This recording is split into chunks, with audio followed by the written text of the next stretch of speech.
I was a young man, more liberal and more accepting of differences. He was less liberal.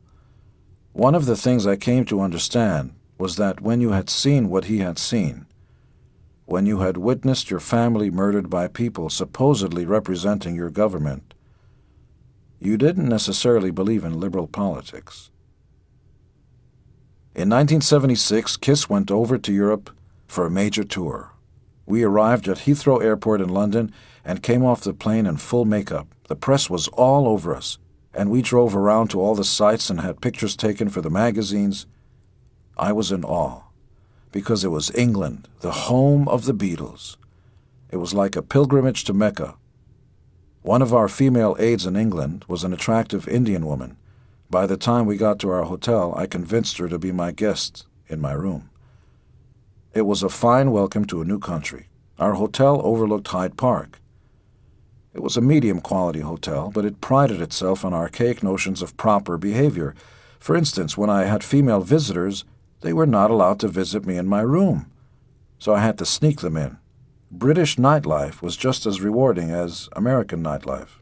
One night we went to the Marquee Club, and it was packed. I roamed around the room, looking for a new friend or two. I walked up to the bar and asked for a Coke. I never drank and have literally never been drunk in my life. Patti Smith was standing next to the bar.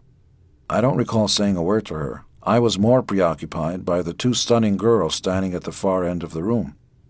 All of a sudden, Smith turned, slapped me across my face, slurred something, and walked off. To this day, I'm clueless as to what made her do that. But it didn't take me long to walk over to the two lovelies, start dancing with both of them on the dance floor, and in short order take them both back to the hotel. The ladies turned out to be two of the Coconuts from Kid Creole and the Coconuts, a band I later loved and would often go to see. The evening at the hotel began hot and heavy. We were apparently making quite a bit of noise because there was a loud knock on my door. It was Paul. "Didn't I realize," he said, "that it was the middle of the night? Couldn't I keep the noise down?" I apologized, came back in, and the girls and I moved the bed away from the wall, put the mattress on the floor, and continued on with our business. It was probably 5 in the morning when we all became ravenously hungry. I ordered a feast. It came up in a surprisingly short time. But I had inadvertently given the wrong room number, and the hotel delivered all the food to Paul's room. He was by that time in no mood to joke. From then on, Paul insisted he never wanted the room next to mine. The rest of Europe wasn't quite as fulfilling as England. For starters, the accommodations were different from what we had come to expect. European hotels weren't like American hotels. They were smaller, and the plumbing didn't always work the way it was supposed to work. Also, Alive wasn't selling well everywhere. So in some countries, we felt like we were starting all over. In some places, we packed arenas, and in some places, we played to mostly empty houses. France didn't have a strong rock and roll tradition. Even to this day, it hasn't produced rock stars of any consequence. At times, it was extremely frustrating. But for every France, there were places like the Scandinavian countries, which were wonderful. Wonderful crowds, wonderful fans, wonderful girls. We were thrilled with our newfound fame. It was what we had spent years working toward. Our families were thrilled for us, but even at the peak of our fame, we were isolated from the rest of the rock and roll world. We never appeared on other people's records. We never hung out. There was something solitary about us. This, too, was taken from the Beatles. When the Beatles played, nobody else belonged on that stage. If you were in the Stones, Tina Turner or whoever else could jump up on stage. But if you were in the Beatles, it was only the Beatles. That was how I felt about my band. If I went to see my band live, I didn't want to see anybody else step up. So we were like that. And through the years, everybody said, "Hey, let's go jam." We didn't jam. We didn't hang out before or after the show. For me, at least, it was always about chasing skirt. I couldn't have cared less about another guy playing guitar. I wanted to know who would share my bed that night. Also, at a time when movie stars often sat in the front row of rock shows, we never attracted any other celebrities. I have since learned that almost everyone in the world was a closet Kiss fan. Jimmy Buffett wrote a song called Mañana, for example, where he said, "You've never seen anything till you've seen a sunset. You've never seen a rock show until you've seen Kiss." Cheap Trick wrote Surrender about mom and dad rolling around on the couch with the kids' Kiss records. Every day of the week, I meet someone who's a Kiss fan, whether it's Garth Brooks or Lenny Kravitz. I have created a character named the Demon, who's a WCW wrestler and uses the Gene Simmons makeup. Last year, I got a request for an autograph from a 5-year-old kid named David. His father requested it, actually, and asked if I would please make it out to David from the Demon. "Do you want me to write Gene Simmons?" I asked. "No," the father said. "He doesn't know who Gene Simmons or Kiss is. He only knows about the Demon, the wrestler." The monster has become the star. I Am a Legend Tonight, Love Gun, 1976, 1977. When it came time to go back into the studio to make our next album, we had to decide whether to work with Bob Ezrin again. Ace and Peter were pressing us to get back to basics, to being a 4-piece rock and roll band without arrangements, ballads, or someone else telling us how to play. At the time, a certain segment of our fan base felt that Destroyer was a very plush record. If you listen to it today, it's one of our most consistent rock records, and it probably stands the test of time as well as any. But they were violins, so for some people, that was a problem. Change is always difficult for the hard and heavy. So Ace and Peter wanted to get back to doing straight-ahead rock and roll, and we were sensitive to that. We rented out the Star Theater, a theater in upstate New York that Frank Sinatra actually had a stake in. Later on, it went out of business mysteriously after a fire. There was a center stage and seats all around it. We brought in Eddie Kramer and started work on the next album, Rock and Roll Over. We recorded the songs that Paul and I had written on tour. Ace and Peter also submitted songs, most of which were, at least in our estimation, not up to par. The ones that survived wound up being on the record, but rearranged and rewritten. There were plenty of things that Paul and I did without taking credit for, because we knew that the fans prefer to think that everybody in the band wrote and was as creative as everybody else. It was a relatively stable time for the band. We were fairly happy. Still, talking about stability in Kiss is like talking about freedom in a prison. It's all relative. Ace and Peter continued to do the most bizarre things. Ace had a fascination with Nazi memorabilia, and in his drunken stupors, he and his best friend would make videotapes of themselves dressed up as Nazis. At the time, the mayor of New York was Ed Koch, who was Jewish, and Ace showed me a piece of tape where he and his best friend were making verbal threats against the Jew in New York, saying, "We'll cook him up." Of course, he was drunk out of his mind. Paul and I weren't thrilled about that, but Ace laughed at how funny he was when he saw the tape. Peter, too, was drinking heavily and using drugs. At one point, he went into a club and allegedly demanded that a certain substance be put in front of him in a bowl. The owner of the club refused, so Peter tried to intimidate him, but nothing happened. Again, he was all bark and no bite. This was how he liked to do business, with intimidation and bluster. Despite all this hassle, Paul and I stayed loyal to the band.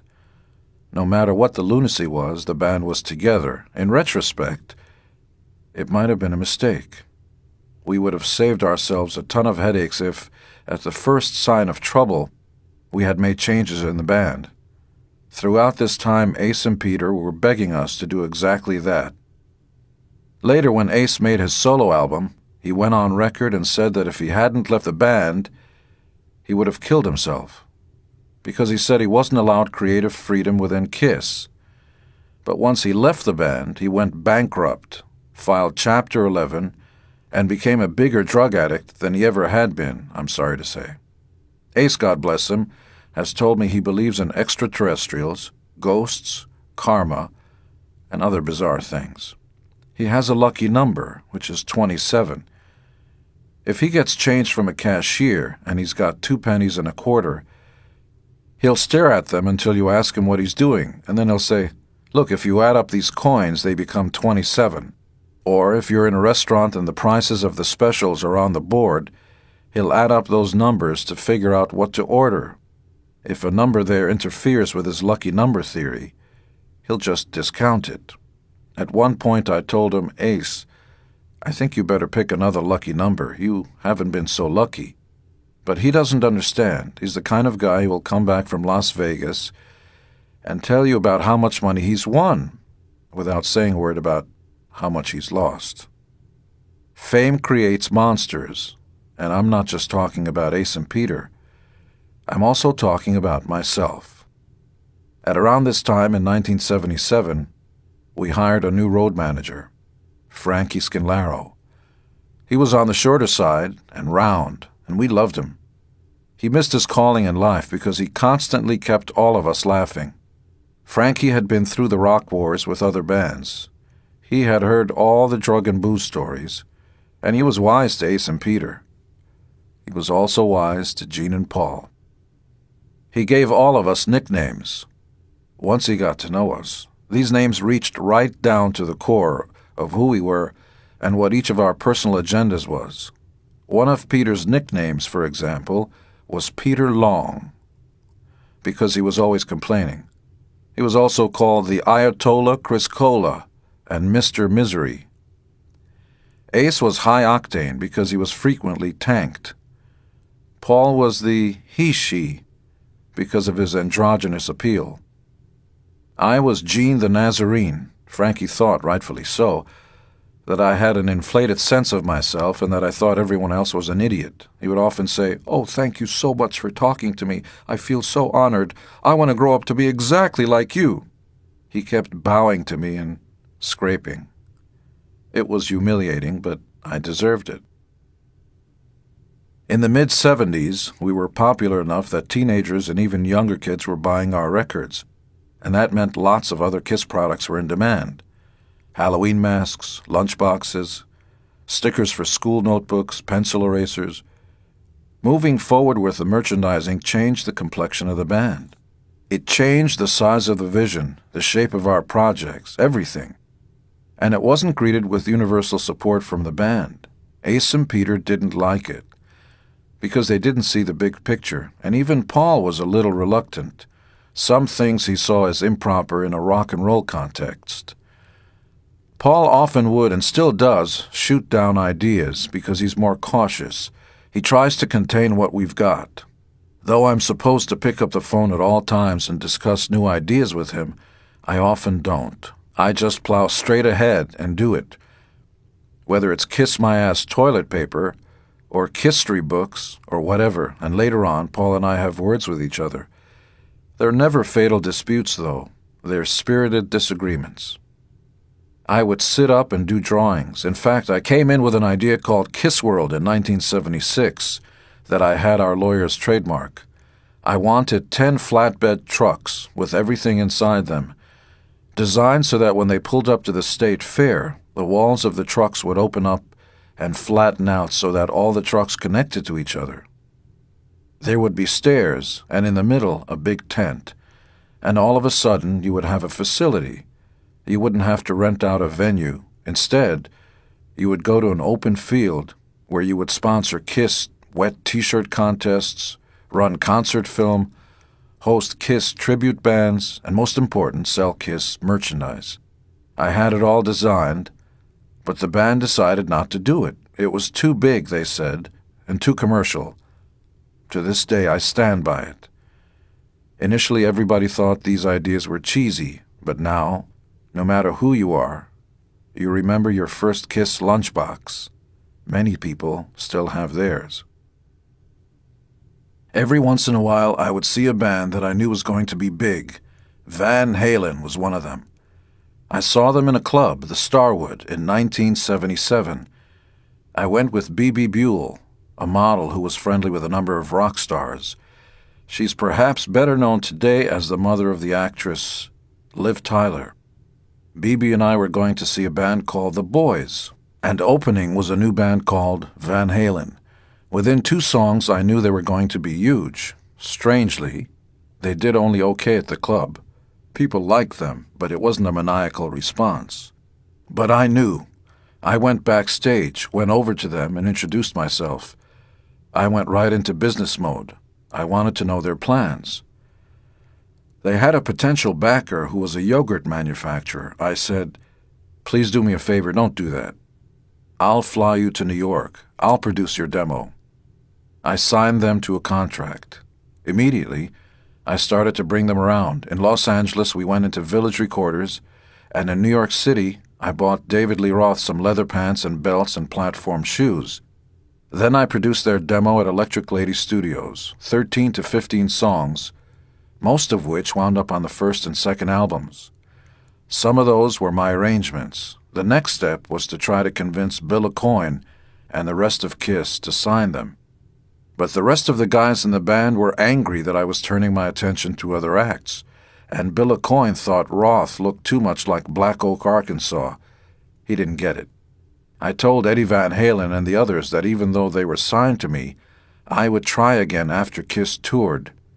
Within 2 or 3 months, Van Halen got interest from Warner Brothers. I said, "You go for it. I'll tear up the contract. Just go."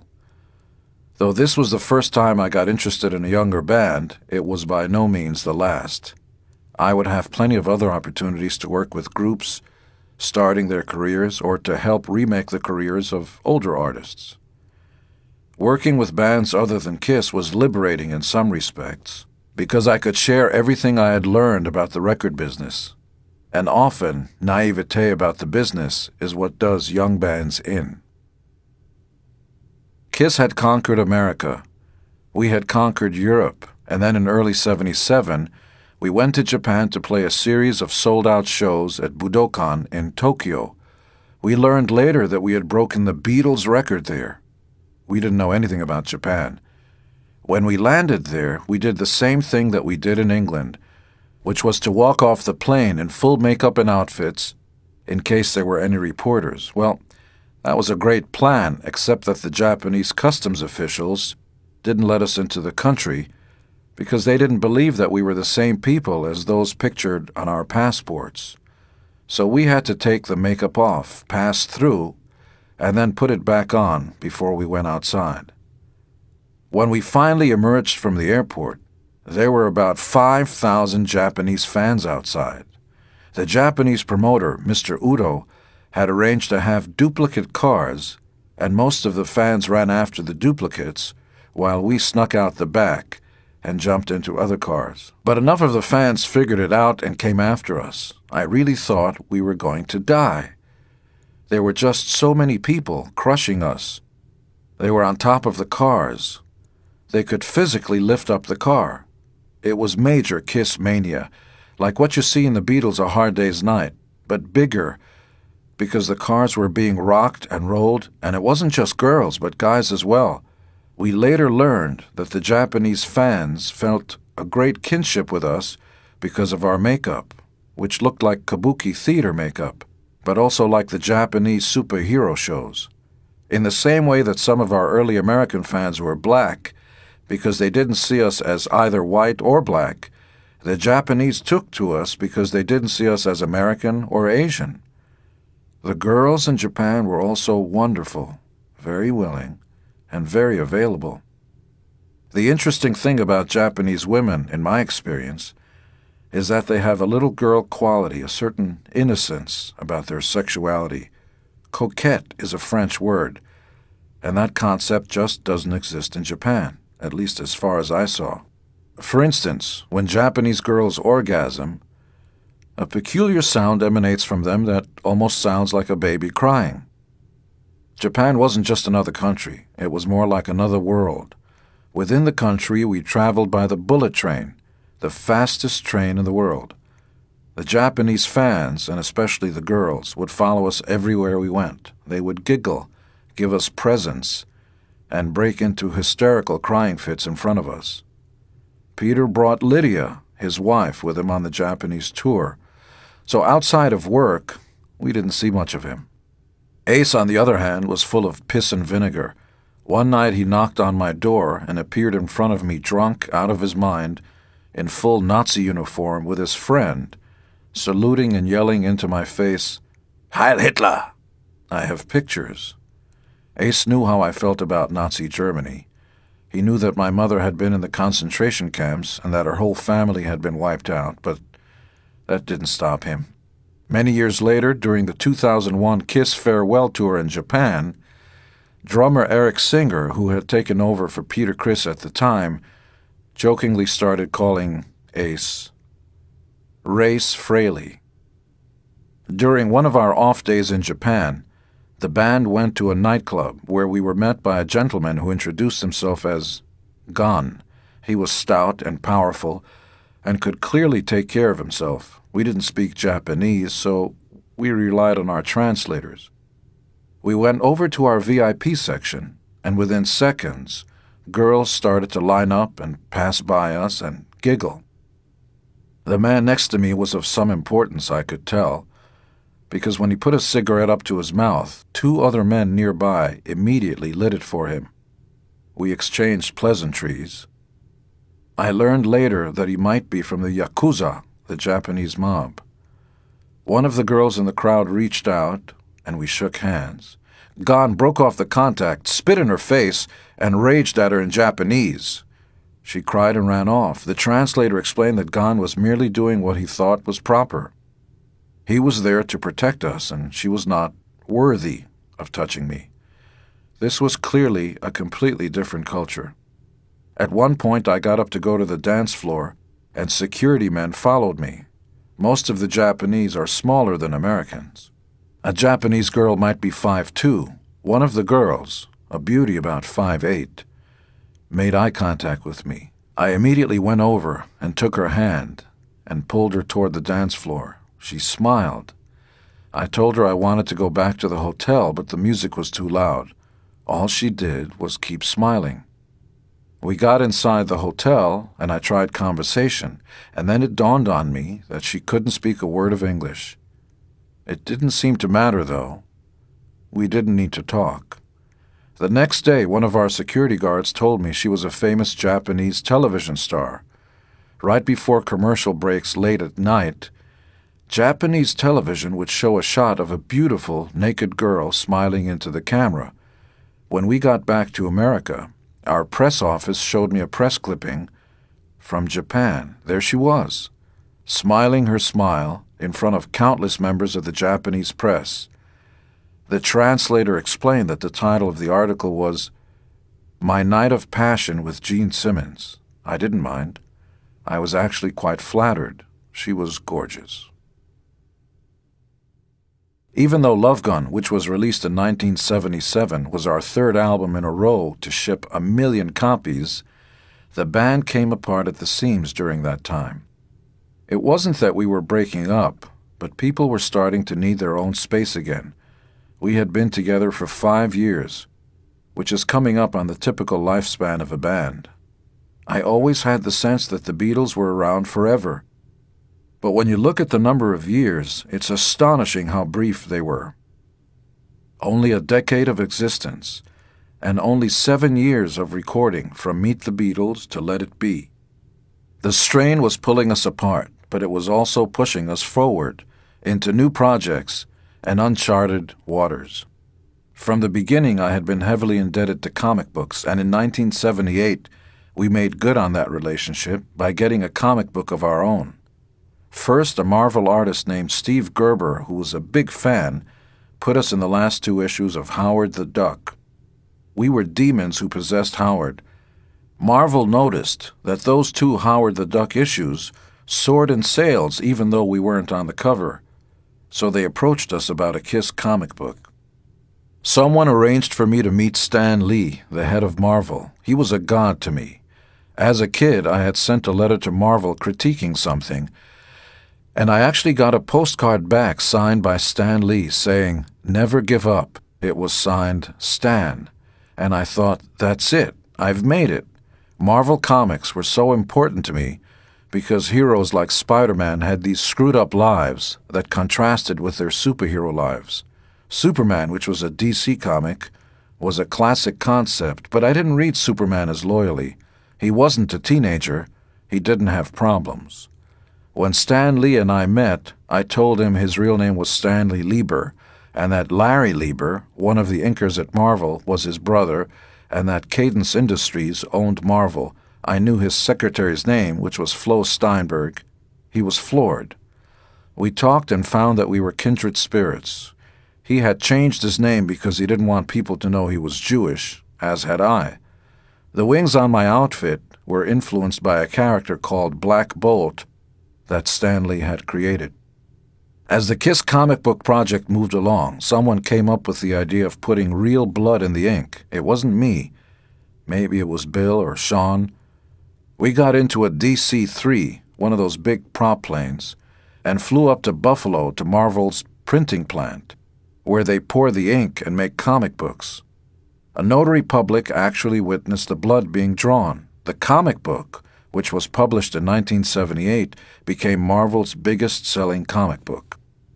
At around this time, we decided to do another live album, a collection of material from Destroyer, Rock and Roll Over, and Love Gun. We did it partly at the insistence of the record company and partly to repay our fans for their loyal support. The first live album had helped to define our career, and a second would be a kind of bookend. In some ways, we were crazy to even try. Since 1977 was such an incredibly busy year, the Japanese tour took up most of March, Love Gun was released in June, and then Alive 2 followed in November. But we weren't ready to go into the studio. We were squabbling over material, and even if we had been ready, it would have taken time to get into the studio.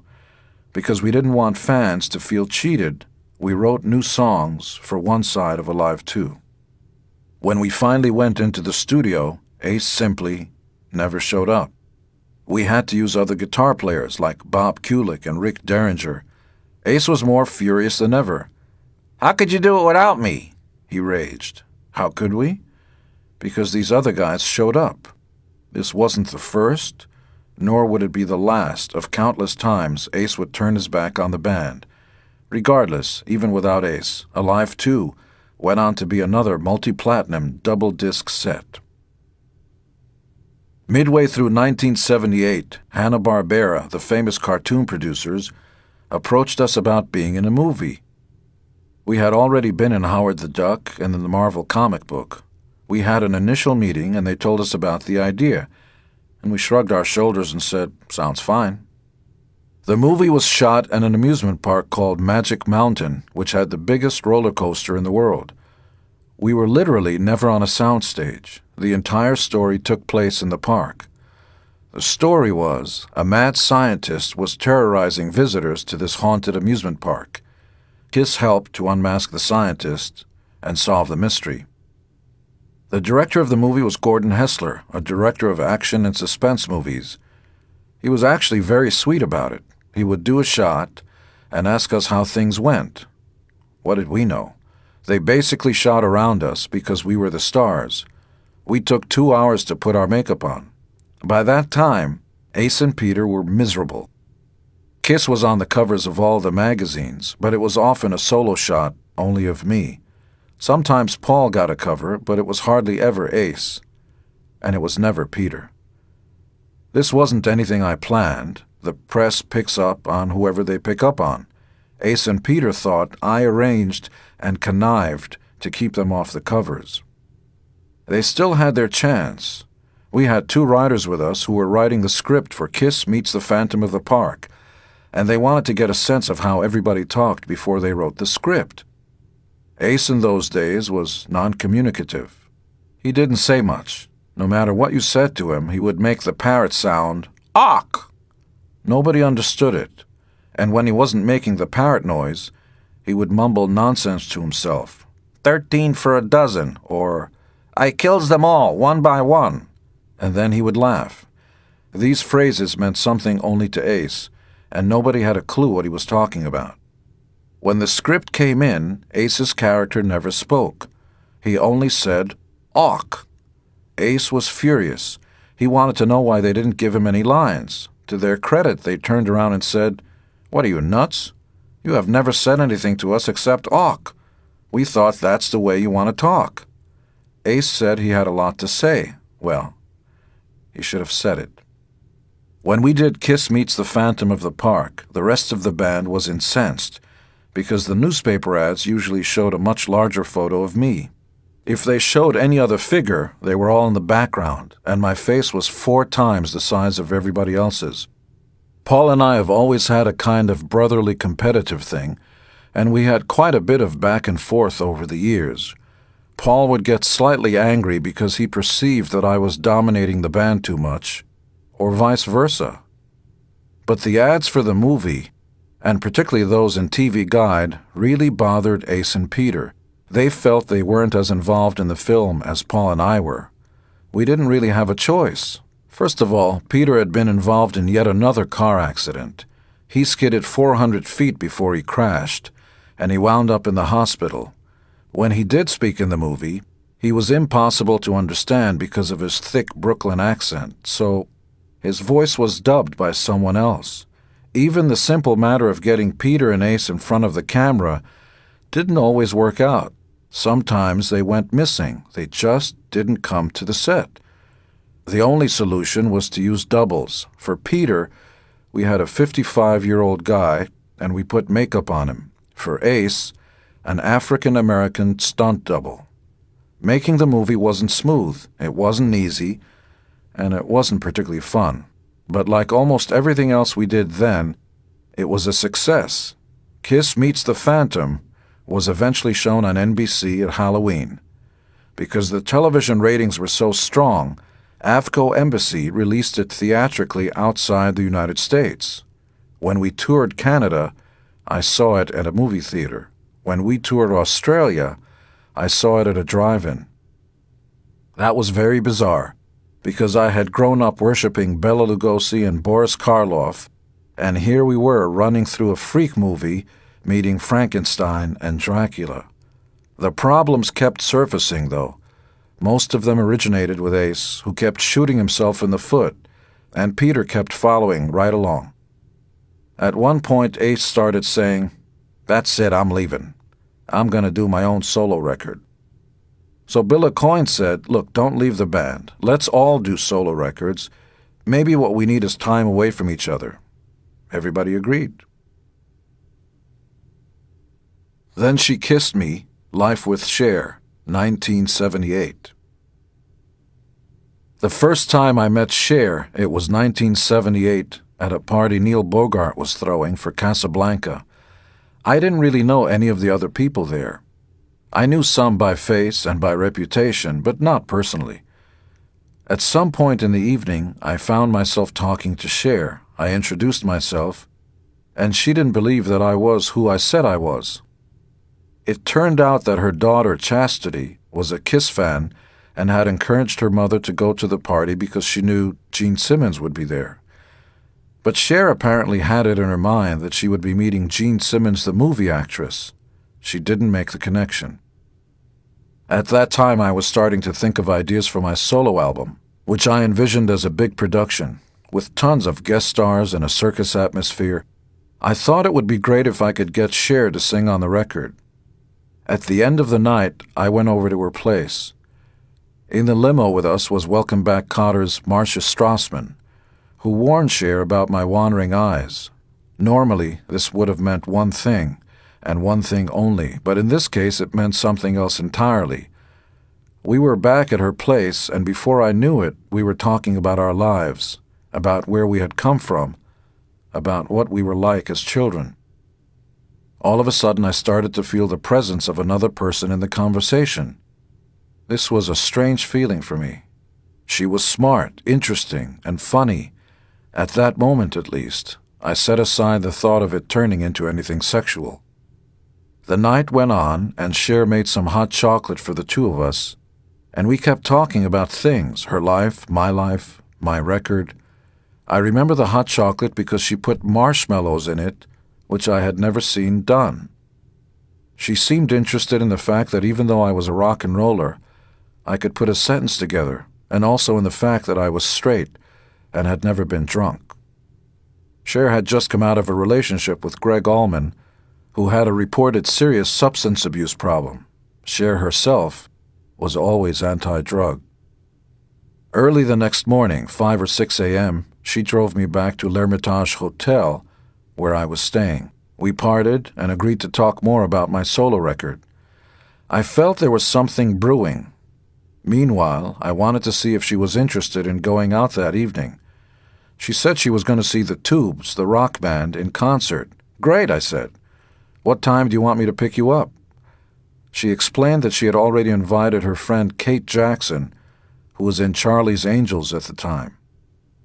I didn't know Kate, but it was fine with me.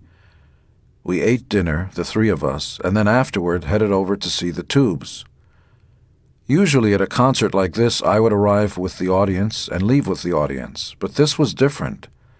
When we went backstage, it was very awkward. Some of the Tubes were taken with Cher, so I sat in the corner and talked with Kate Jackson. Finally, the backstage party was over, and we got in the car to go home. On the way back, you could have heard a pin drop, and back in the house when Cher finally spoke, she exploded. She told me that she didn't take very kindly to being ignored, especially when I was coming on to her girlfriend, Kate. I was speechless. When I tried to talk to Cher about it, she told me that she never wanted to see me again. In retrospect, I realized I should have been more aware, but I was oblivious to that kind of thing because I hadn't had any real relationships and because the whole jealousy thing was foreign to me. I wasn't accustomed to having conversations about how somebody else felt. I'm an only child. My mother came from incredible hardship. She was in the concentration camps, the worst tragedy of the 20th century. I grew up relatively poor. I was happy if I had something to eat. For me, that was the beginning and the end of everything. If I wanted companionship, I'd get companionship.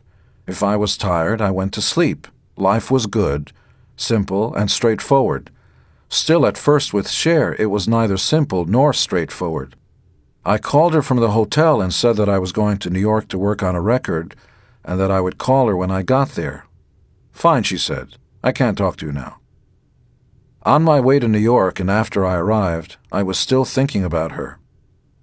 There were other girls in my life, of course, girls I had seen before and would see after, but Cher was on my mind a tremendous amount.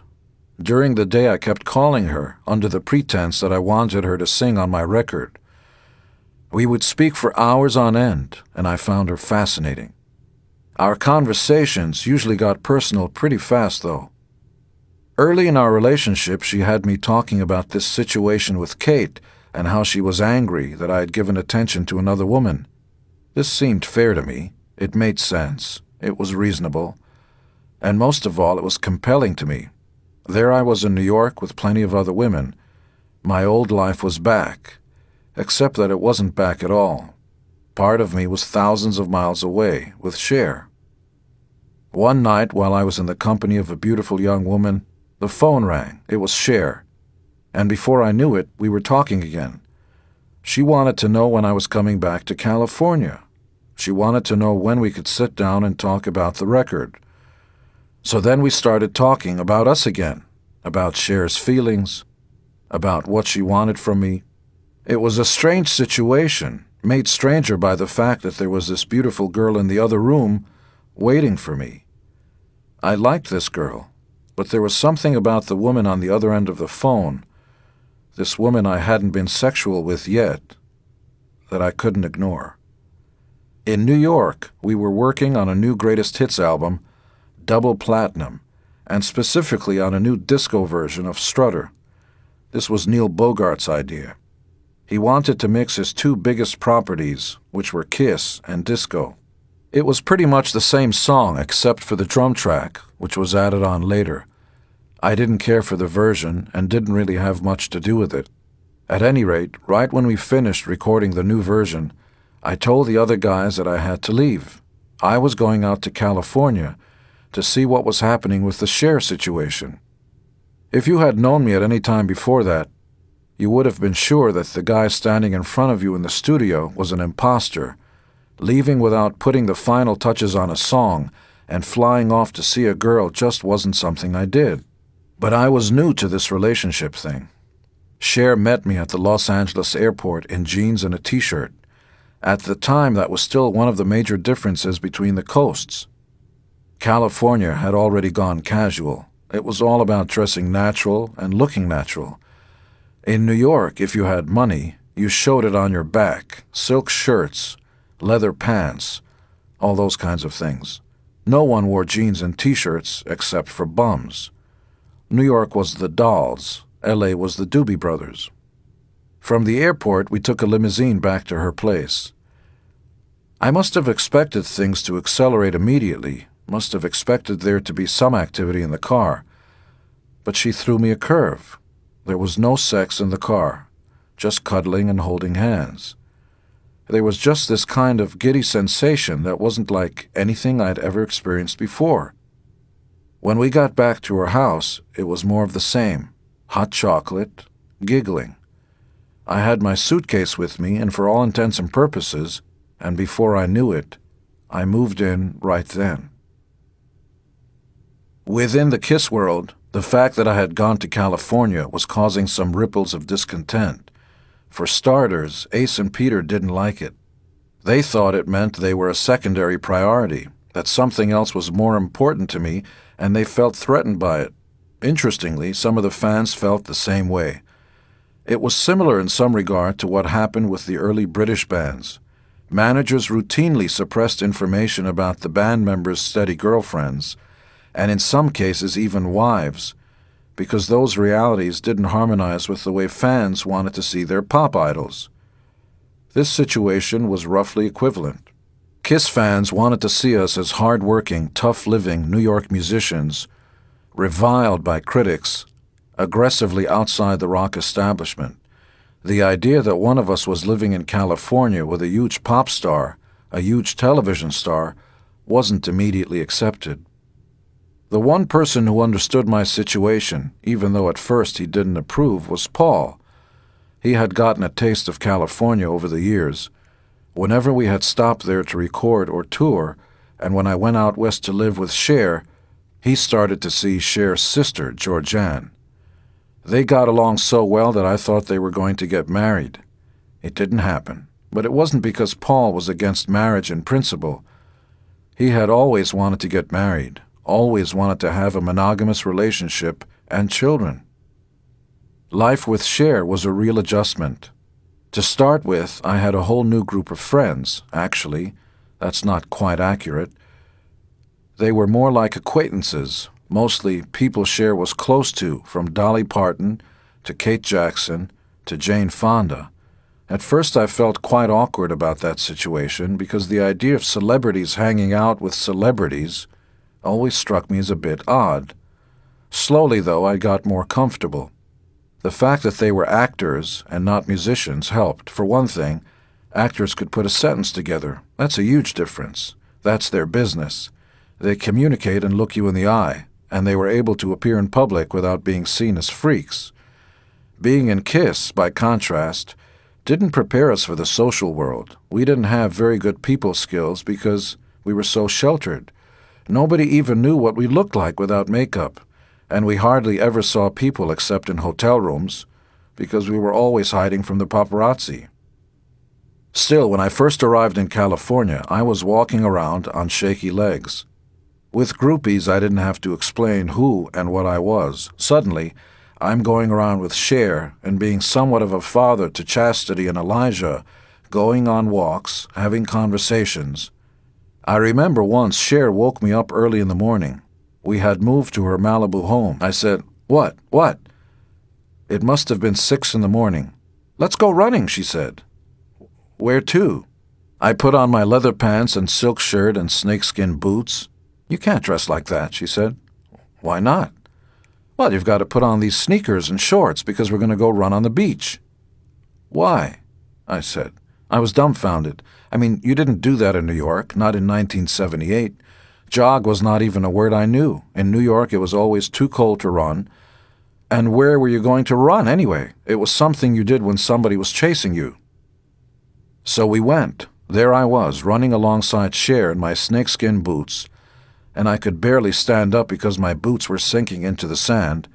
And out on the beach suddenly, I saw Neil Diamond and then Barbra Streisand. It was like I was on another planet. The bizarre thing about it is, they didn't act the way you thought they were going to act. They were just regular people. On the other hand, Kiss fans may be struck similarly when they meet me. You know, I'm the guy that spits blood and then it's, "Hello, nice to meet you." They're thinking, wait a minute, how come he didn't drool blood? I met Jane Fonda through Cher. Our interaction was brief. I was in the studio, and she came over to have dinner with me. In person, she was more attractive than in her photographs or movies. She was bright and didn't chit-chat very much. She seemed interested in the whole Kiss thing and kept asking questions about it. She also asked my opinion about a movie she'd been working on and what I thought about the title, The China Syndrome. She told me what it was about. I told her I didn't think much of the title. I said I preferred something like, "What if, ... The 3 dots following the if would light up one at a time and start to cycle faster and faster with a beep being heard for each visual flash." The movie came out. It was called The China Syndrome. After a little while in California, I got distracted a bit from the rock and roll world. Even though I had always loved movies and wanted to explore that field, I was still a guy in a band. I didn't have a clue how to get into it, who the studio executives were, or what the structure was. But I started to get immersed in that world, mostly through Cher, who wasn't yet a movie star but was trying to break into film. She had her TV show, first with Sonny and then on her own. And she had done huge shows in Las Vegas. She was at that point probably the biggest star in the country, or certainly one who could be counted on to sell magazines. When we went to parties, I watched how people interacted with each other. I noticed how Cher was to certain people, very cordial, even though afterward she would tell me that she didn't know who the person was. I thought that was bizarre, because in my experience, within the confines of a band, if someone came up to me and said, "Hi, it's so nice to see you again," I would say honestly and straightforwardly, "I'm sorry, I don't remember ever meeting you. Who are you?" It took me a while to get accustomed to Los Angeles, not just because of the surreal fact of all these celebrities milling around, treating each other like ordinary people, but because there were new rules. The same kind of thing that had happened after the Tubes concert happened again and again. We had conversations about her feelings, about how she wasn't sure how she felt, and so on. It was like a foreign language to me. I had never watched soap operas, partly because I never understood what everybody was so miserable about. In those shows, everybody was good-looking, everybody was rich, everybody was healthy and young, and everybody was miserable. The promiscuous characters were berated and tortured for being alive and for not curtailing their natural lusts. The others were talking about their innermost emotions and needs and priorities, and eventually everyone became promiscuous. It seemed absurd in every way.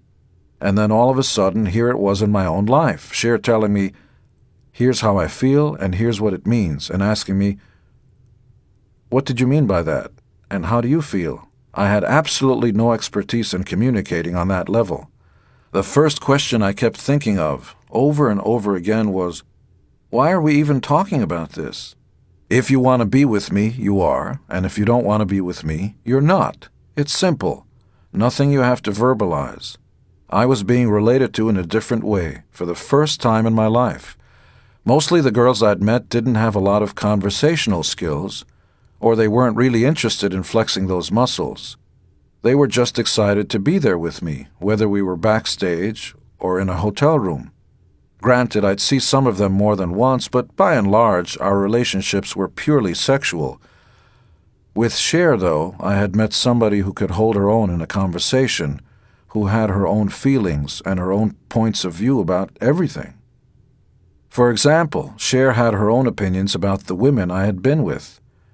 I wouldn't say that she was jealous, not exactly. I was a rock star and had been a rock star for quite some time, with a reputation for chasing skirt. As I've said, it was the only thing I could do on the road, since I didn't drink or take drugs. The thing that threw Cher a little bit was the photography.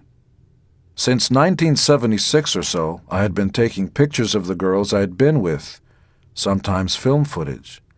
I didn't do it without their knowledge or compliance. In fact, most of the girls were thrilled about it. It was a hobby of mine, partly to keep things exciting and partly as a kind of documentary. There were so many girls. By the time I met Cher, somewhere in the neighborhood of a few thousand. At one point, I told Cher about the photographs. It wasn't to confess, because I didn't feel guilty. I just wanted to share everything with her. She was shocked. She didn't understand why I would want to do that. As far as I was concerned, it wasn't any stranger than any other road behaviors, drinking, drugs, and that kind of thing. In fact, it was quite a bit less strange, and it didn't hurt anyone. Politics also came up often, although it was celebrity-style politics. Once I remember in a room with a bunch of other people, friends of Cher's, and we were watching television commercials with footage of poor African children. People got sadder and sadder, and finally someone said, "That's it, I'm adopting that child." Then another one chimed in, "Yeah, me too." It was almost like the home shopping network of kids. I didn't know what to make of it. At the core of it was an admirable impulse. You want to do something good for somebody. And these people weren't holding press conferences and saying, "Ladies and gentlemen, I just gave to charity." But it was strange to think that this was how people were finding out about the world, that they became aware of the existence of the poor because they were pictured on the television set. And it's strange that they decided to help out by picking up the phone and making a pledge. There were lots of things like that in California. Therapy, for example, was something that had never appealed to me.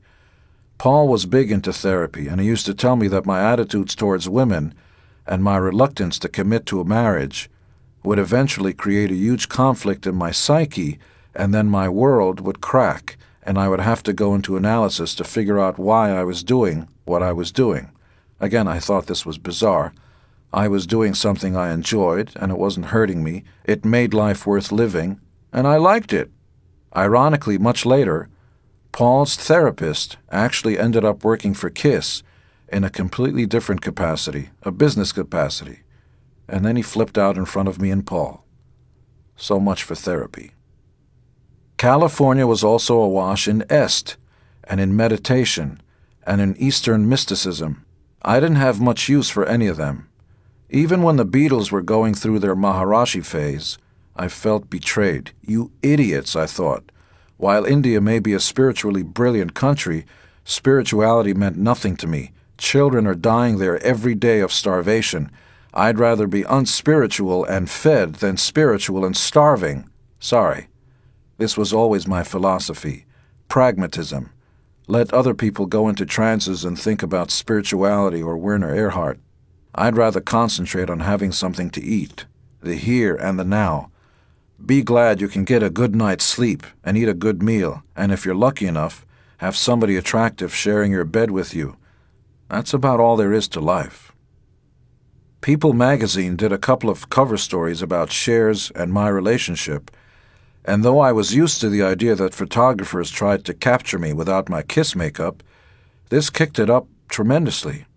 We were constantly hounded by paparazzi, night and day. I started covering my face with handkerchiefs like a bandit. I liked how Cher dealt with the other men who had been in her life, particularly Sonny Bono. I liked Sonny a lot. With Sonny and Cher, it was up and down. They were comfortable enough with each other, but they had their issues, she told me. They had been married and things hadn't worked out. That's always complicated. Still, on one or two occasions we'd go shopping together. Sonny and his then-wife Susie, and Cher and myself. When I told him what a big fan of his songwriting I was, he was shocked that I knew the history of what he had done, his production work with Phil Spector, that he had written The Beat Goes On, I Got You Babe, and many more songs. Most of the time my life with Cher was great. Everything was hilarious. Everything was funny. I'd run down the street with her on my back. It was like we were two young kids. Once we went into a Westwood store, and Cher and her sister Georgianne decided to walk down the street for a second. I said, "I'll just look around the bookstore." I was wearing Samoans and very short shorts for the first time, standard issue California dress. And I saw a couple pointing toward me, and I'm going, "Yeah, what are you looking at?" "Okay, so I'm in Kiss, and I'm dressed this way, and I'm browsing in a bookstore." Big deal. It's a New York thing. You're confrontational. So they turned around and walked away. When I walked over to Cher, I told her about it. "Can you imagine those people are staring at me? So what? So I'm in Kiss." "They weren't looking at you. Your balls are hanging out from your shorts." I looked down, and sure enough, they were. They might as well have had a neon sign around them. Likewise, when I took Cher to the Tavern on the Green in New York City, and we were having dinner, I saw flash bulbs going off at my back. "Look," I said to Cher, "this is so rude. I'll take care of it." "No, it's okay," she said. "I'm used to this." "It's my job," I said. I was insistent. "I'm the man. I'll take care of this." I got up and walked over to this Midwestern family, maybe 8 of them, with Mom and Dad and the kids. He had his camera up, and I pointed at it and went into a long speech. "Sir, don't you realize just because you're from Oshkosh and we're in New York? Okay, so Cher and I, okay, so I'm in Kiss and I'm the guy with the long tongue." I'm like, "There is no reason why you have to take photos of us because it's embarrassing. I mean, how would you like it if I took photos of you?" And he's going, "What are you talking about? I'm just taking photos of my family." Our life together had comedy far more often than tragedy. Once we had an argument about something, but I don't argue. There is no argument with me. I don't even remember what it was about. But it was something that made Cher angry. I said, "Look, it's not worth it. I'll see you later." And I packed up my trunk and moved to Westwood. She then came in the Jeep with Chastity and said, "Okay, we won't argue. Come on back. There's nothing worth fighting about except health and money, and the rest is okay." By and large, I had a monogamous relationship. By and large. Monogamy is not an issue for me. If somebody who's with me decides she wants to have a liaison, she will anyway, so I might as well just relax about it. And if you're going to break up, you're going to break up. The idea of owning somebody has never been part of it for me. I want to know that you're with me because you want to be, not because you have to be. If you have to be with somebody, then you become like every other wife and husband. You torture each other. There's the classic joke, why do husbands die younger than their wives? Because they want to. I don't want to do that. Every day has got to be fun. Hey, if we're not having fun together, whether you've been with 10 sailors or I've been with 10 nurses, if we're not enjoying it, why don't we just split and stop torturing each other? If we can't be lovers, why can't we at least be friends? Cher brought out my playful side. On her birthday, she awoke to the sound of a plane circling right above the Beverly Hills Hotel, where we were staying. It seemed dangerously close to us. When we ran out, she could clearly see a plane pulling a sign, wishing her a happy birthday.